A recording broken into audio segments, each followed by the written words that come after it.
So I've been honored today to be asked to share some ideas with you of how to work successfully with professional introducers. Now, what does that mean? What is a professional introducer? It is somebody such as an accountant or a lawyer or a trustee or a stockbroker or a general insurance agent. Could be anybody that has the capacity to introduce clients to us.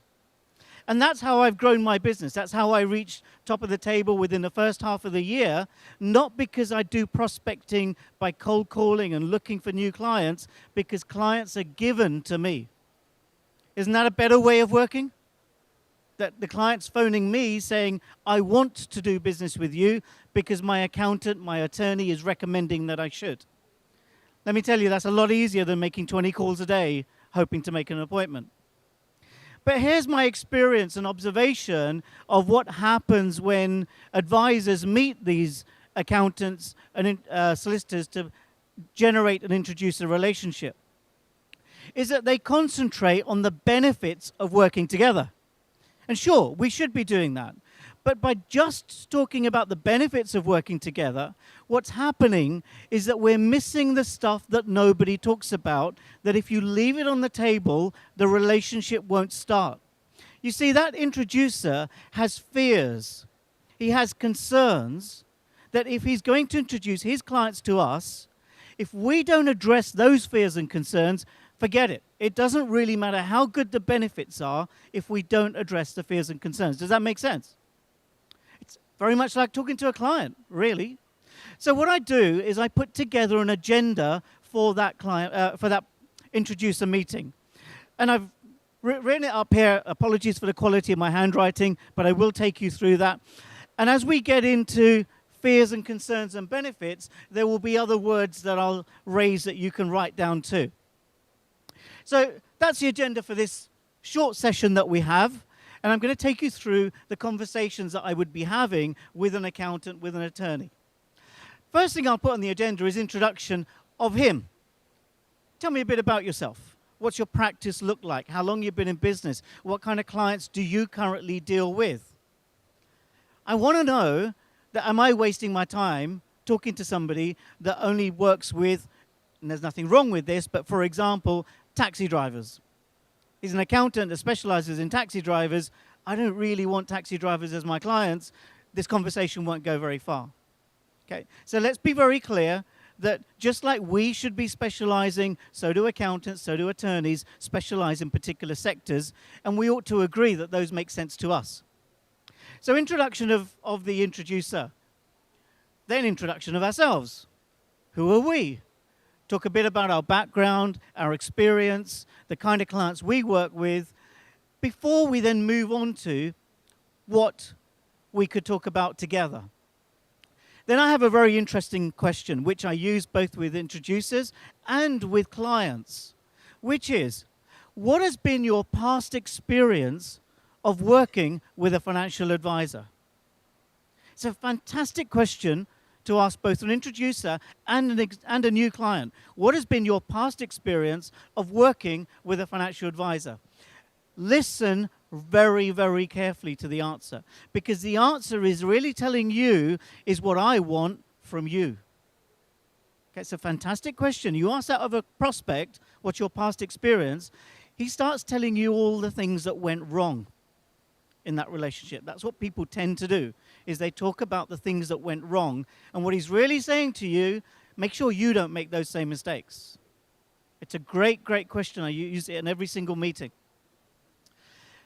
So having understood what his past experience has been, I then say to him, look, I could talk all day long about how it would be great to work together, but I know that there may be issues in your mind that if I don't talk about those issues, if we don't cover them off today, then this relationship may go nowhere. So what I'd like to do is talk about the fears and concerns that you may have, that I may have, and put them out on the table, and let's make sure that we address those today so that they don't become issues later on in our relationship.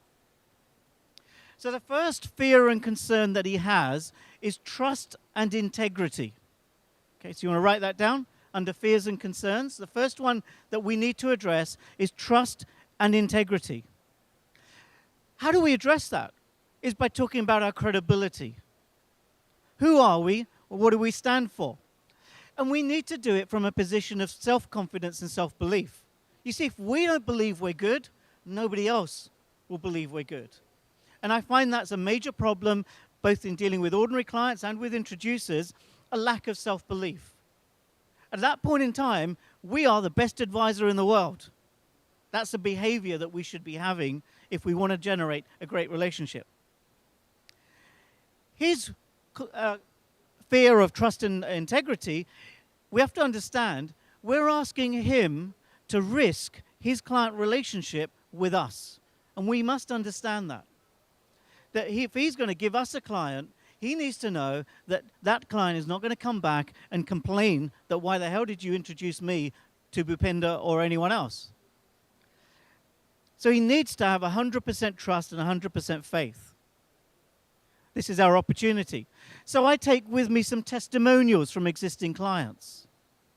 I've done a lot of media work, so I've got articles where I've written articles in the media, where I've been quoted in the media. That third-party endorsement is far more powerful than me blowing my own trumpet and saying I'm really good.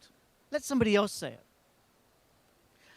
I take along a couple of recent case studies of what we've done with clients, which are out the box, unusual cases, because you never know what he's currently dealing with. So that as appropriate during the meeting, I can just pull this out and say, well, here's something we've been doing. Maybe you've got a client like this. You see, a lot of advisors will try and wing this on just their personality and laugh and joke. That's not enough. Yeah, it's great to have a great personality. It's not enough in these kind of circumstances. The next fear and concern he has is control. Is the fear of loss of control. In giving us this client to work with, is he losing control of that relationship? And we must be very clear, no, this is always your client first and foremost. I'm not going to take over your client. I'm not going to carve you out of discussions. I'll keep you in the loop. You will know exactly what I'm saying to your client at any point in time, and with the client's permission, I'll copy you in on all the correspondence. It's really key that he doesn't feel that he's losing control. In fact, we must emphasize that by working together, you're not losing control of your client, you're enhancing the relationship with your client. We need to address his fear and concern about the quality of the service we're going to give his client. And we need to have maybe examples of documentation that we issue, copies of reports, copies of letters, marketing literature perhaps, things that we would use that demonstrate the quality of our service. Again, testimonials is a wonderful thing.